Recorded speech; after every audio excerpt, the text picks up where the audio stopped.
Assalamualaikum warahmatullahi wabarakatuh.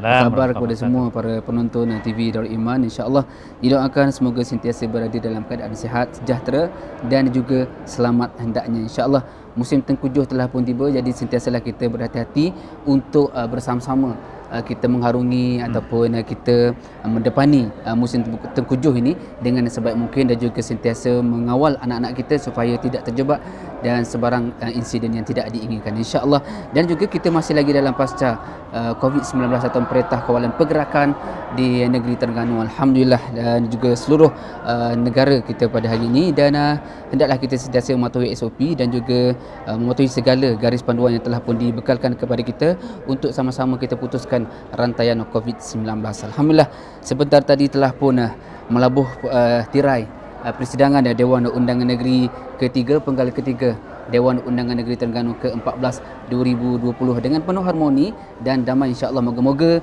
semua mendapat manfaat daripada belanjawan yang dibentangkan oleh Yang Amat Berhormat Datuk Seri Dr. Ahmad Samsudin Mokhtar, Menteri Besar Terengganu, insya-Allah. Dan penutupan ataupun pergulungan Yang Amat Berhormat Datuk Seri Menteri Besar dengan satu pantun, iaitu pandemik datang menguji kita, rakyat susah di sini sana, bukan masa mulakan sengketa, rangkul tangan bangun bersama, insya-Allah. Dengan belanjawan yang dibentangkan, sama-sama kita mengambil manfaat yang sebaik mungkin dan juga membantu kerajaan negeri untuk terus menuju negeri maju berkat sejahtera. Pada saat ini bersama dengan saya salah seorang ahli Majlis Mesyuarat Kerajaan Negeri, Yang Berhormat Esko, Yang Berhormat Haji Nafiah bin Mat ataupun YBC. Assalamualaikum. Waalaikumsalam. Sihat? Alhamdulillah. Macam mana ni, sejuk ke suang-suang gini? Sejuk. Sejuk. Sejuk. Okey. Tengkujuh. Ya. Yang Berhormat Haji Nafiah ataupun YBC kita ataupun YBC Liu boleh Panggil boleh? YBC ya. YBC. Nama glamour. Okey. Selaku pengurusi Jabatan Kuasa Kebajikan Pembangunan Wanita, Keluarga dan juga Perpaduan Nasional Negeri Terengganu, pada hari ini kita sempat untuk bersama-sama beliau untuk kita sedikit berbicara berkenaan dengan belanjawan yang telah pun dibentangkan oleh Yang Amat Berhormat Datuk Seri Menteri Besar. Jadi mungkin ada sedikit untuk mereka awal ni, kita ialah YBC di Cukai, kita bersidang di Kuala Terengganu. Jadi mungkin apakah ada halangan untuk terus bersama-sama dengan masyarakat ataupun masyarakat setempat untuk musim tengkujuh ni di peringkat awal ini? Mungkin YBC boleh terangkan sedikit perjalanan agenda bersama rakyat di saat persidangan Dewan berlangsung. Silakan. Assalamualaikum warahmatullahi wabarakatuh. Assalamualaikum warahmatullahi wabarakatuh. Pak moderator dan semua para penonton sekalian. Pertama dan selamanya saya mengucap syukur kepada Allah SWT kerana dengan izinnya saya dapat bersama-sama dengan rakan-rakan yang berhormat untuk menunaikan amanah bagi memenuhi sidang Dewan Undangan Negeri yang melabuhkan tirai pada hari ini selama 3 hari. Dan di peringkat kawasan saya di Kemaman, terutamanya di Cukai, semuanya saya telah aturkan bagi menghadapi musim tengkujuh. Alhamdulillah. Jadi sepeninggalan saya, tetapi setakat ini saya berulang. Saya berulang, saya nak pastikan rakyat-rakyat saya di bawah sana berada dalam keadaan baik, stabil dan menghadapi musim tengkujuh ini dengan penuh dengan kewaspadaan. Jadi setakat maklumat yang saya terima semalam pun, setakat ini tidak ada lagi lah mereka-mereka yang dipindahkan, kecuali hanya satu tempat saja di Kemasik, di Air Jernih, di PPS. Kalau tak silap saya 5 keluarga dipindahkan lah. Jadi yang lain stabil. Dan hari ini juga dalam pukul 3.30 petang ini saya akan melawat pusat-pusat perpindahan di Tuk Jembal, di Dungun dan juga di kawasan saya lah di Kemaman. InsyaAllah. Ni agak sibuk ya, walaupun kawasan sibuk sendiri itu nak menjaga masyarakat seluruh negeri dengan sudah menjadi tugasan saya lah, yang juga diamanahkan salah seorang daripada jawatan kuasa ataupun timbalan jawatan kuasa bencana negeri. Jadi termasuk dalam tugas saya. Biasanya selepas Dewan ni kawan-kawan boleh bercuti, boleh pergi ke luar negara. Tetapi saya ni setiap tahun bila habis je musim Dewan, musim tengkujuh ni, saya mesti duduk dalam kawasan Terengganu. Kalau tahun lepas sebahagian masa saya habiskan di Siu dan Ulu Besu. Tapi tahun ni insya-Allah kita akan tengok, dan saya sentiasa berdoa kepada Allah SWT dan saya minta semua rakyat negeri Terengganu berdoa supaya banjir ini lah banjir main-main sahaja. Kita tidak boleh elok Kerana memang musim tengkujuh dia akan mari. Tetapi banjir main-main, anak-anak boleh cari ikan puyuh, ikan sekilat, ikan haruang. Janganlah ada banjir besar. Itulah harapan dan doa saya untuk rakyat negeri Terengganu, insya-Allah. Wa'iyyazubillah. Jadi itulah antara orang kata tanggungjawab yang perlu dipikul dan juga dilunaskan bagi memastikan kebajikan rakyat itu terjaga. Baik, kembali kepada saya kira ini mungkin pasca belanjawan lah 2021 untuk negeri Terengganu. Jadi mungkin YB boleh simpulkan sedikit antara peruntukan yang diberikan di bawah sektor-sektor di bawah portfolio yang dipertanggungjawabkan kerajaan negeri kepada YB. Mungkin ada pertamanya saya mengucapkan jutaan terima kasih kepada Yang Amat Berhormat Menteri Besar Datuk Seri Dr. Samsuri kerana telah membentangkan satu bajet yang sangat harmoni. Ataupun bajet orang kampung kata jejak di bumi, yang memenuhi seluruh hasrat rakyat, sama ada daripada kelas atasan, menengah dan bawahan. Saya rasa dengan bajet yang dibentangkan untuk sepanjang tahun 2021 ini akan memberi manfaatkan kepada seluruh rakyat, bukan saja berkebajikan tetapi menambahkan ekonomi negeri berada dalam keadaan baik dan rakyat dapat hidup dalam keadaan aman, tenang dan dipenuhi berkat oleh Allah SWT. InsyaAllah. Bagi portfolio saya pula, penerusan kepada kerja buat pada tahun lepas diteruskan lagi. Sebagai contohnya di bawah Jabatan Kebajikan Masyarakat, kerajaan masih meluluskan peruntukan tahun lepas dan lebih kurang dalam 58 juta. Kerana sebahagian duit ini akan disalurkan kepada bantuan-bantuan bulanan kepada rakyat-rakyat yang miskin ataupun OKU dan seumpamanya. Dan di peringkat Yayasan Keluarga pula, kalau tak silap saya lebih kurang 13 juta tahun lepas pun sama juga kita berikan untuk memastikan beberapa agenda yang ada di peringkat Yayasan Pembangunan Keluarga, seperti perkahwinan perdana, ibu tunggal dengan bapa tunggal. Yang ni kalau tahun ini kita tak dapat buat, tapi kalau kita boleh buat tahun depan, saya alu-alukan, kerana mana-mana bapa tunggal dan ibu tunggal yang berkahwin ini, kerajaan akan berikan RM1,000 seorang. Pasangan ibu tunggal, bapa tunggal disatukan? Disatukan, RM1,000 seorang. Dan mana-mana bapa tunggal yang umur 60 lebih ke atas tu, kalau dia kahwin, dia beranak dulu dalam setahun, saya akan beri hadiah pula. Masya Allah. Itu inisiatif daripada Yang Muhammad sendiri? Ini inisiatif saya. Saya nak tengok mana biar dia duduk dalam keadaan baik, aman, harmoni. Tiba-tiba umur 60 lebih boleh anak pula. InsyaAllah. InsyaAllah. Yang keduanya, pinjaman jaya diri. Satu bentuk pinjaman perniagaan buat wanita dan belia wanis. Dan yang paling penting ialah ibu tunggal. Kerana saya, di bawah saya ada ibu tunggal lebih kurang dalam 35,000 orang.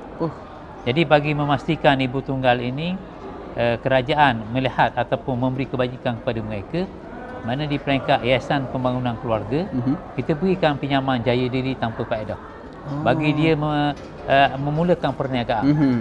Dan antara yang paling berjaya ataupun boleh saya tunjukkan ikon ialah nasi dagang atas tu.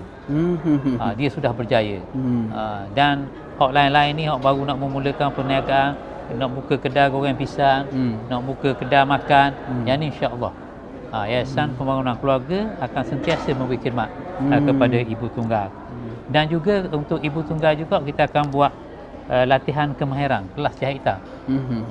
Dia boleh mari belajar dengan kita beri kursus kepada mereka dan akhir kita memberi peluang pekerjaan kepada mereka. Yang ketiganya, latihan keusahawanan untuk wanita dan ibu tunggal, dan juga dikendalikan oleh Yayasan Pembangunan Keluarga. Yang keempat, peluang kerjaya menerusi home manager. Home manager ini sangat home menarik manager sebenarnya. sangat menariklah. Semua orang boleh, kerana gaji ni ialah gaji RM1,200. Betul.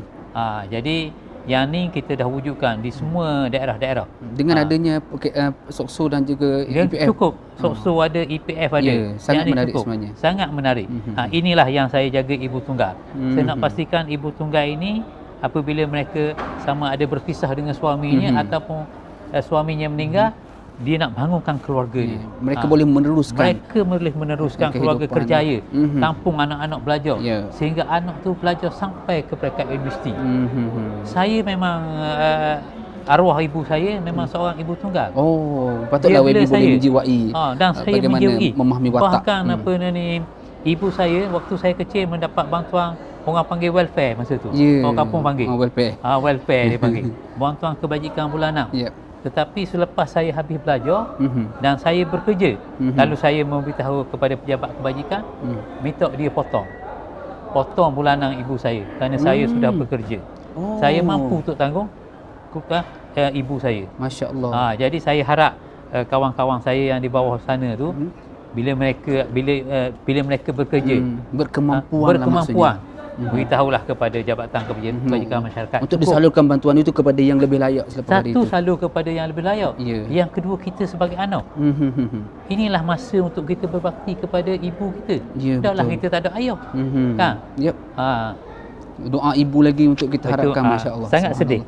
Kalau kita cerita tu, saya nak keluar air mata. Betul. Inilah satu pengorbanan. Dan juga kita akan berikan juga bantuan untuk pengurusan kelak ibu tunggal di setiap dom. Bagaimana dia nak menguruskan perniagaan dia, bagaimana dia nak menguruskan kejayaan dia, ini pun kita beri bantuan. Maknanya ibu tunggal sentiasa berada di hati saya bagi memastikan dia dapat meneruskan kehidupan dia semasa di dunia dan kemudian menjadi hamba Allah yang baik untuk bertemu dengan Allah Subhanahu Wa Taala. Dan satu lagi di bawah portfolio saya ialah portfolio perpaduan nasional. Ya, perpaduan nasional. Saya ada orang Cina bawah saya, orang India dan orang asli. Ini juga ada satu peruntukan yang tidak disebut di dalam bajet. Tetapi penerusan pada tahun-tahun yang lepas. Bila sampai perayaan dia, contoh perayaan Deepavali. Mungkin bulan depan selepas habis dah tamat dah Covid, saya akan buat suatu majlis untuk perayaan Deepavali, menyampaikan sumbangan fakir miskin. Dan nanti masuk bulan 2 lagi mari perayaan Tahun Baru Cina. Yang ni juga semuanya akan mendapat bantuan daripada kerajaan negeri, insya-Allah. Masih lagi dalam perhatian, masih lagi dalam perhatian, memberikan. Cuma yang tidak perkara ini tidak disebut di dalam buku belanjawan. Cuma yang disebut ialah usia wanita mendapat RM800,000, di mana usia wanita ini akan melaksanakan apa yang ada di peringkat Yayasan Pembangunan Keluarga, apa yang ada di Jabatan Kebajikan, maka dia melaksanakan di peringkat bawah. Dia memastikan bahawa keseluruhan wanita ataupun ibu-ibu tunggal yang saya sebutkan tadi itu diuruskan oleh urusia wanita ini dengan sebaik mungkin. Ya, maknanya bajet atau kalau boleh kita khususkan antara bajet yang disalurkan oleh urusia wanita Terengganu adalah RM800,000 untuk beberapa program, antaranya pembangunan wanita, termasuk antara ibu tunggal itu tadi. Termasuk ibu tunggal dan termasuk juga Dasar Wanita Negeri Terengganu. Yang ini akan diuruskan oleh urusia wanita. Pun begitu, dia masih lagi boleh lagi berjumpa dengan saya untuk memastikan kalau ada keperluan-keperluan lain. Dan insya-Allah kita akan beri bantuan kepada urusia wanita lah. InsyaAllah. Mana yang mendapat ataupun memberi manfaat atau faedah kepada rakyat dibagi belanjawan yang lepas akan diteruskan tahun ini walaupun tidak disebut secara khusus di dalam belanjawan. Okey, alhamdulillah. Dan itu dia antara orang kata respon daripada yang berhormat WBC kita di atas orang kata belanjawan yang dibentangkan dan juga bagaimana komitmen beliau dan juga kerajaan negeri untuk memastikan bukan sahaja ibu tunggal, bahkan seluruh kebajikan rakyat itu terjaga dan sentiasa mendapat perhatian. Baik, mungkin musim-musim orang kata terkujuh ni antara yang ataupun sepanjang tahun sebenarnya, kalau musim terkujuh ni memanglah banyak sikit orang sebut pasal bantuan dan sebagainya. Jadi ada yang bertanyakan bagaimana dengan fokus tabung Darul Iman, apakah ada masih lagi diberikan peruntukan ataupun masih kos yang sama, jumlah yang sama dan sebagainya? Mungkin ada respon daripada Yang Berhormat. Tabung Darul Iman setakat ini mendapat dalam bajet disebut dapat RM5 juta daripada kerajaan. Kemudian kita dapat sumbangan daripada JLC, potongan gaji daripada Menteri Besar Yang Berhormat Esko dan Yang Berhormat dan juga pegawai kerajaan. Pada tahun ini setakat sampai sekarang ni kita dapat RM715,000. Dan kita belanja sampai ke tahap ini, ke hari ini sudah masuk RM5,300,000 lebih lah. Kita dah belanja kepada rakyat, terutama mereka-mereka yang terkena penyakit kronik, penyakit jantung, penyakit kanser, penyakit buah pinggan dan seumpama dengannya lah yang kita bantu. Dan juga kita bantu mereka-mereka untuk mendapatkan perubatan Alat-alat perubatan. Umpamanya yang saya baru saya nak beri ni ialah alat pernafasan, oksigen tu. Yang tu pun kita akan tanggung. Dan juga mereka untuk menjalani pembedahan jantung. Yang ini pun insya-Allah akan ditanggung oleh tabung Darul Iman. Tabung Darul Iman. Dan setakat ini yang lainnya ialah musibah. Contohnya seperti musibah rumah terbakar. Ya. Rumah terbakar dahulu sebuah rumah RM40,000. Tapi tahun ini kita dah tukar dan naikkan lagi kepada RM56,000. Tahun ini saja 27 buah rumah di seluruh negeri Terengganu terbakar. Mereka yang ada tanah kita berikan buat rumah atas tanah mereka. Yang tidak ada tanah, kalau dia mendapat persetujuan daripada yang berhormat kawasan masing-masing beri tanah, kita akan berikan kepada mereka. Orang pun tanya saya, dah orang hok sewa rumah lagu mana? Yang ni ada juga insya-Allah, tapi tak banyak. Kepada tuan punya rumah pun kita beri kat sedikit, dan kepada penyewa kita berikan sedikit untuk memulakan hidup mereka. Dan untuk dapat sewa rumah, bakal untuk dapat 6 bulan yang pertama itu, kita cuba buat arrangement dengan Maidang untuk bayar sewa rumah mereka. Begitu juga tabung Darul Iman ini, kita memastikan orang-orang tua ataupun mereka-mereka yang terlibat dengan kemalangan, kita beri pampers, kita beri susu. Saya rasa belanjanya pada ni dah 1 juta lebih dah sekarang. Kita beri. Lepas tu mereka yang berlaku kemalangan untuk nak masuk besi tu, itu pun dibayar oleh tabung Darul Iman. Tabung Darul Iman. Jadi saya harapkan kepada seluruh rakyat yang ada di bawah tu, kepada mereka-mereka yang memerlukan bantuan daripada tabung Darul Iman, boleh pergi kepada pusat khidmat DUN ataupun ke IMIS, berjumpa dengan mereka, isi borang, dan kemudian yang sakit tu kena dapat pengesahan daripada doktor melalui Jabatan Kebajikan Sosial yang sudah ada di hospital, membuat perakuan. Insya-Allah kita akan luluskan, menentukan kepada mereka. Dan sekiranya 5 juta tak cukup, saya akan buat permohonan terus kepada Yang Amat Berhormat Menteri Besar untuk ditambahkan lagi. Seperti mana yang berlaku sekarang, kita dapat tambahan RM500,000. Maknanya daripada negeri tahun ini kita dapat 5.5 juta. Dan saya yakin kerajaan negeri akan sentiasa mendengar rintihan rakyat yang berada di bawah sana, insya-Allah. Jadi yang memerlukan tampillah untuk membuat permohonan dan sebagainya, kerana mungkin di sana ada orang kata kececeran dari sudut data dan juga maklumat dekat kerajaan negeri. Jadi mungkin saluran itu mungkin tak sampai kepada yang sepatutnya. InsyaAllah, jadi kita sama-sama memberi kerjasama yang baik sesuai dengan tema Belanjawan 2021, melestarikan kesejahteraan bersama, insyaAllah. Jadi kita kembali kepada Yang Berhormat YBC kita. Bantuan one off yang memberi orang kata kelegaan kepada 48,500 isi rumah golongan B40 yang mana diberikan bantuan sebanyak RM200. Komen Yang Berhormat, bagaimana yang pertamanya ini boleh? Orang tanya di mana dapat 48,000? Data. Jadi data ini saya ambil dengan ICU ataupun PPP, Pusat Pembangun PPP di peringkat pusat. Data ini data pusat yang dikemas kini, yang terbaru.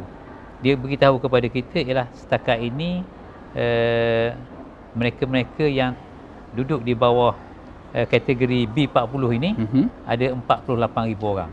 Jadi kerajaan bersetuju untuk memberikan one off sebanyak RM200, yang saya rasa memberi satu keselesaan. Tambahnya pula dia akan dibayar pada tahun hadapan, dan kebetulan pada tahun hadapan pula anak-anak baru nak sekolah.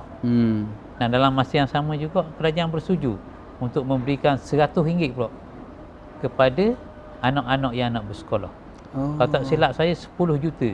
10 juta ringgit untuk anak-anak yang nak beli pakaian sekolah. Dan dalam masa yang sama dia dapat pula RM200. 300. Maknanya kerajaan setakat yang termampu kerajaan beri, dan saya yakin inilah yang sedang ditunggu oleh rakyat di bawah sana lah, terutama golongan B40. Ya, ya, itu golongan B40 dan sebagainya. Jadi mungkin golongan, bukan semua golongan diambil perhatian oleh kerajaan negeri. Jadi mungkin kita minta sedikit komen berkaitan dengan pencen rakyat RM600 secara one off. Silakan. Pencen rakyat ini merupakan satu manifesto Parti Islam Malaysia PAS sewaktu pilihan raya yang ke-14, di mana kita akan memberikan RM50 sebulan kepada warga emas. Tetapi ada di sana beberapa syarat. Yang pertamanya, warga emas ini dia tidak ada pencen, mana dia bekas pegawai kerajaan. Maknanya dia bukan penerima pencen. Yang kedua, bukan penerima bantuan daripada JKN. Mereka juga bukan penerima bantuan daripada Maidang. Mereka juga bukan penerima bantuan bayaran elat ataupun daripada Perkeso. Okey, Perkeso. Kadang-kadang dia dapat semua Perkeso. Dan ada orang tanya saya, peneroka. Peneroka Felda, peneroka Fekra. Mereka ini kerajaan sudah anugerahkan tanah kepada mereka 10 hektar seorang. Walaupun umur mereka dah jadi warga emas, tanah dan kelapa sawit masih lagi dapat hasil, dan mereka tidak layak untuk mendapat. Maknanya mereka masih lagi mempunyai sumber. Mereka ada sumber lagi.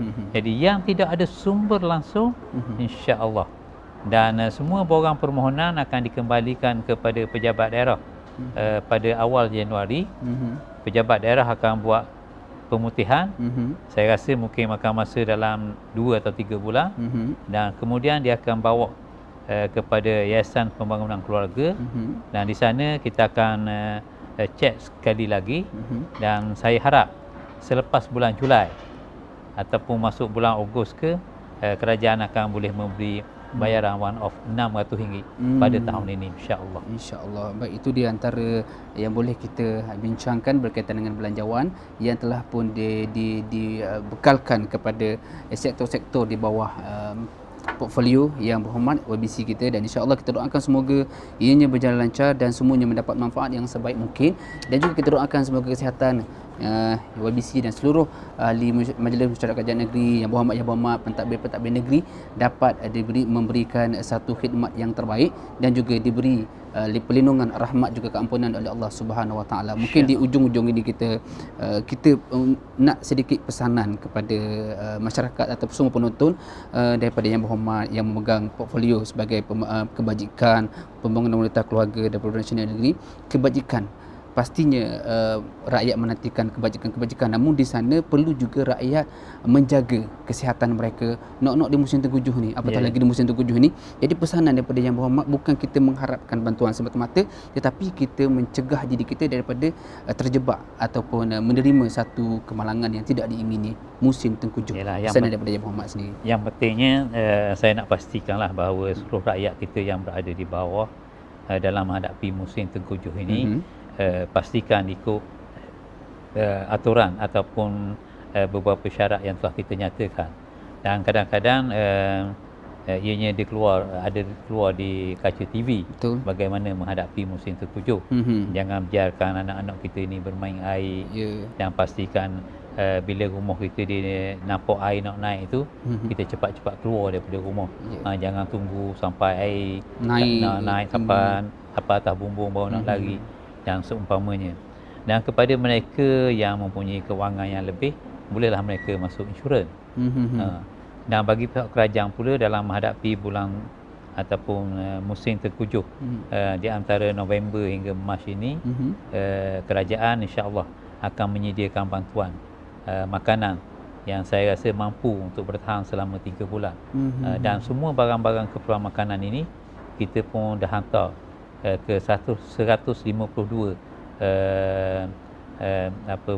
pengkalan hadapan. Maknanya makanan itu sudah berada di tempat mereka. Jadi dari segi makan saya rasa tidak merusingkanlah.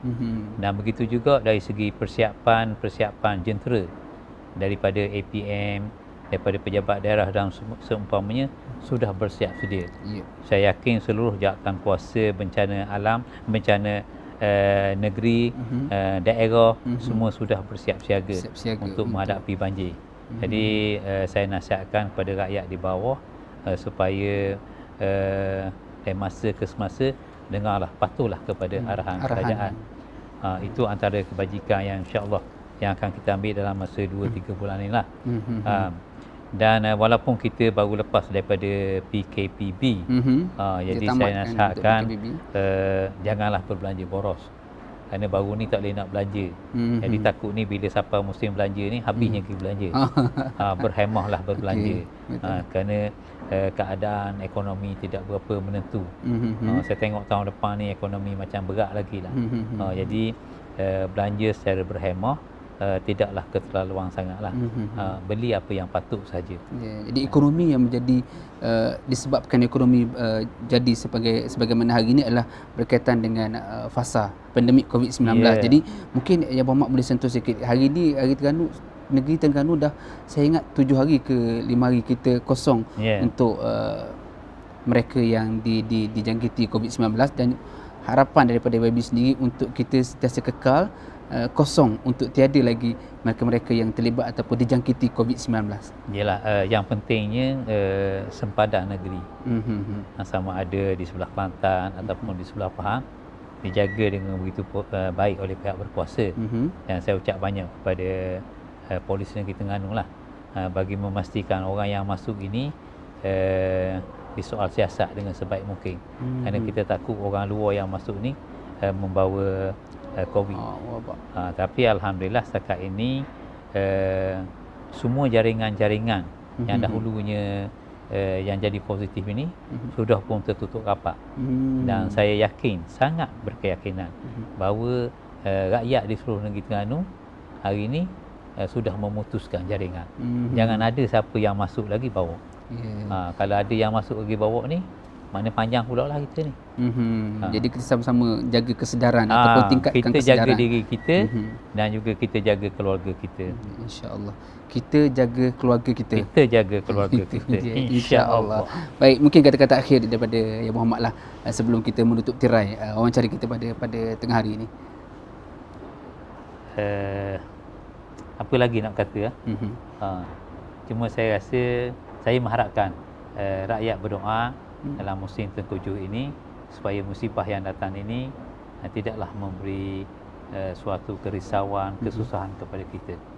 Walaupun 3 minggu lepas negeri Terengganu beberapa kawasan sudah dilanda ribut, di mana kerajaan sudah membelanjakan hampir 1 juta lebih untuk baiki atap-atap rumah, baiki dinding rumah dan seumpamanya.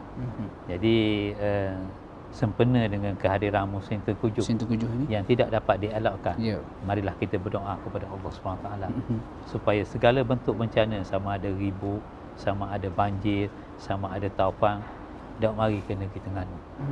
Biarlah dia pergi sejauh-jauhnya ke Laut Cina Selatan. InsyaAllah. Allahumma sayyiban nafi'ah. Kita doakan semoga hujan yang membasahi negeri Terengganu ini membawa manfaat ataupun kebaikan untuk seluruh rakyat negeri Terengganu, insya-Allah. Baik, kita telah pun sampai ke hujung wawancara kita pada tengah hari ini. Terima kasih diucapkan kepada YBC Yang Berhormat Haji Nafiah bin Mat di atas kesudian untuk bersama-sama kita berkongsi pada hari ini, untuk berkongsi kepada anda semua apa yang boleh dimanfaatkan kepada anda, insya-Allah. Moga-moga kita terus mendapat kebaikan dan juga rahmat daripada Allah Subhanahu Taala dengan kerjasama yang kita berikan, dengan kebaikan yang kita sebarkan, insya-Allah. Jadi saya tutup pertemuan kita pada tengah hari ini dengan satu pantun. Ujian datang tingkat kematangan, dirungkai berhemat, berteman kesabaran. Maju kita dengan penuh kesatuan, negeri dijaga, Al-Quran menjadi panduan. InsyaAllah sampai di sini saja yang baik daripada Allah SWT, yang kurang lemah daripada kelemahan diri saya sendiri, insyaAllah. Sehingga kita jumpa lagi. Assalamualaikum warahmatullahi wabarakatuh. Assalamualaikum warahmatullahi wabarakatuh.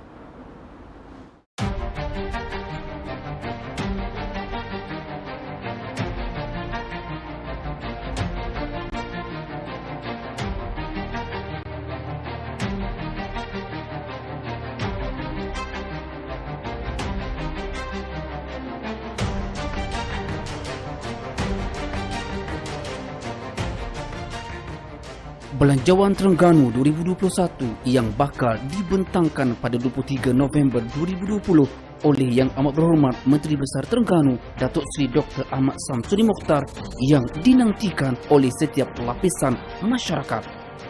Belanjawan ini diharap dapat memenuhi hak dan juga memastikan kepentingan rakyat terbela selain dapat memajukan ekonomi negeri Terengganu ke arah yang lebih berdaya saing sejajar dengan slogan Terengganu Maju Berkat Sejahtera.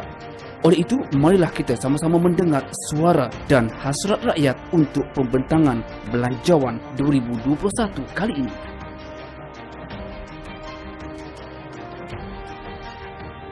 Assalamualaikum warahmatullahi taala wabarakatuh. Saya Abdul Mukmin bin Abdul Wahab sebagai ketua kelompok di Kampung Kebatangga, Sungai Rengas dan Padasna. Saya seorang petani. Saya buat padi sini lebih kurang 10 tahun dah lah. Jadi maknanya sini kita nak Kerajaan Terengganu memberi kebaikan lah untuk petani. Yang pertamanya dari segi saluran, parit-parit lokang ke. Kalau bulan 11-12 ni kok ada banjir lah sikit. Kalau boleh tu Kerajaan Terengganu ni ambil sana lah sikit untuk kemudahan petani lah. Bajet 2021 ni Kerajaan Terengganu haruslah beri kepada petani-petani untuk memajukan industri padi ni lah. Saya bersyukur sangatlah dengar khabar Kerajaan Terengganu memberi komitmen yang tinggi lah untuk petani 2021 ni. Terima kasih banyaklah kepada MB kita dan pemimpin-pemimpin. Semoga Terengganu ni menjadi maju, berkat dan sejahtera.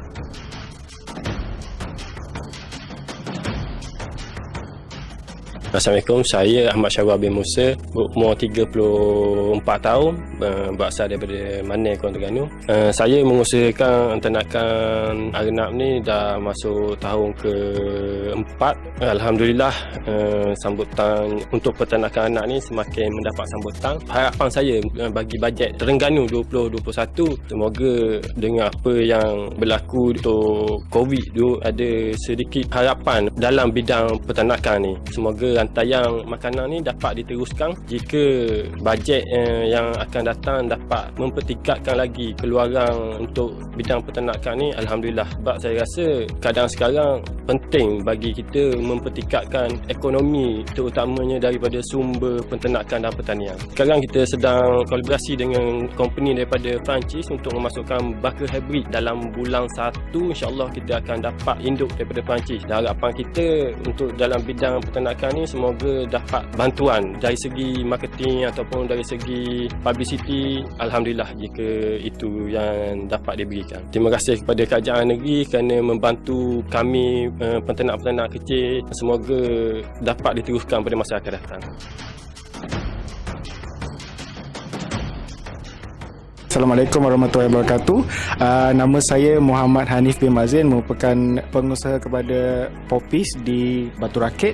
Saya telah menjalankan perniagaan ini selama 4 tahun. Jadi saya mengajak semua anda di luar sana untuk datang dan singgah ke kedai kami yang terletak di Batu Rakit. Boleh waste Popis MY untuk sampai ke sini. Pertama sekali saya ingin mengucapkan terima kasih kepada Kerajaan Negeri Terengganu atas pelbagai sumbangan dan sokongan yang telah diberikan sepanjang saya berkecimpung dalam dunia perniagaan ini. Dalam masa 4 tahun ini telah banyak pihak Kerajaan Negeri Terengganu, terutamanya dari pihak Yayasan Pembangunan Usahawanan iaitu YPU Negeri Terengganu sendiri, yang telah banyak memberi tunjuk ajar dan juga ilmu kepada saya dalam memperkembangkan lagi saya punya perniagaan ini.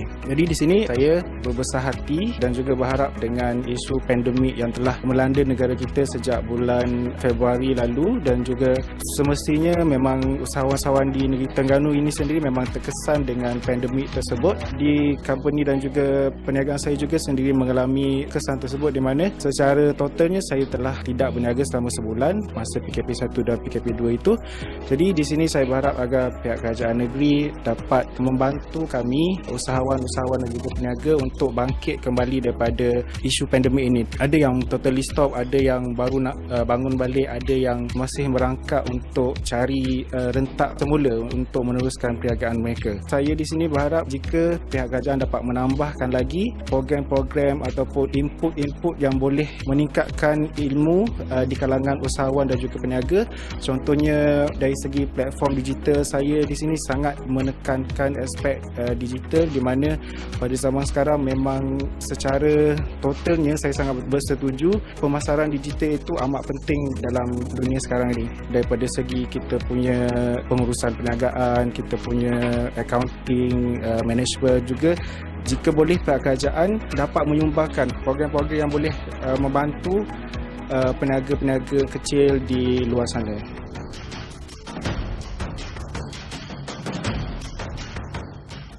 Assalamualaikum warahmatullahi wabarakatuh.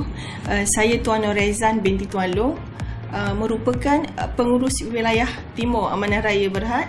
Berkenaan dengan bajet 2021 untuk Kerajaan Negeri Terengganu, sedikit saya ingin menyentuh berkenaan dengan infrastruktur rakyat Negeri Terengganu, sama ada di kawasan pedalaman, pinggir bandar dan juga bandar. Okey, salah satunya saya minta pihak kerajaan negeri supaya lebihkan pemantauan terhadap perparitan, khasnya di kawasan Kuala Terengganu sendiri. Banyak kawasan ataupun banyak don yang masih mengalami sistem perparitan yang tidak memuaskan.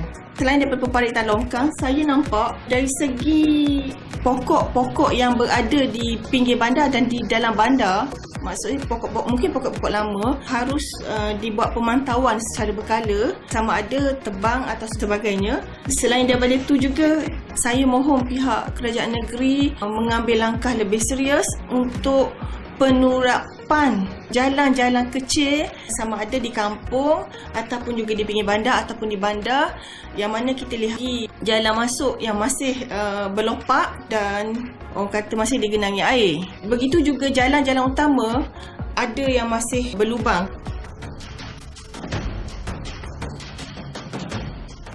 Assalamualaikum warahmatullahi wabarakatuh. Nama saya Nur Izzati binti Ismail. Saya mewakili kumpulan wanita di Negeri Terengganu.